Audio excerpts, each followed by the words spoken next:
Kaagyari naman ang pangpabalo namon sa inyo nga pang good vibes sini nga weekend. Weekend na naman sa buwas. Isa sa mga manami himuon kung weekend, mag-food trip. Nakaibalo ka mo bala nga sa Bacolod City may manok lechon sang Bisaya nga manok nga makapaubos ang 70 ka manok sa isa ka Domingo nga adlaw. Nagapadala pagin siya sang mga Bisaya nga lechon manok sa iya kliyente sa Metro Manila.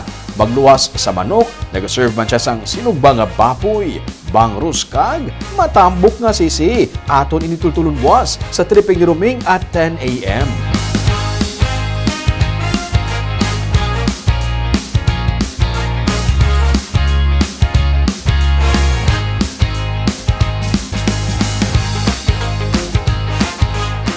Tungod sa ang ginapatukod karon sang katapos ang 605th Maneuver Platoon sang Regional Mobile Force Battalion nga Water System Project, malapit na nga masolusyonan ang kakulang sa supply sa tubig sa nabukid nga barangay sa Banwa sang Tuboso. Sa bulig sang kapulisan, nasuguran karon ang pagpakaayo sa balay sang mag-asawa nga lunsay senior citizen sa Banwa sang Calatrava.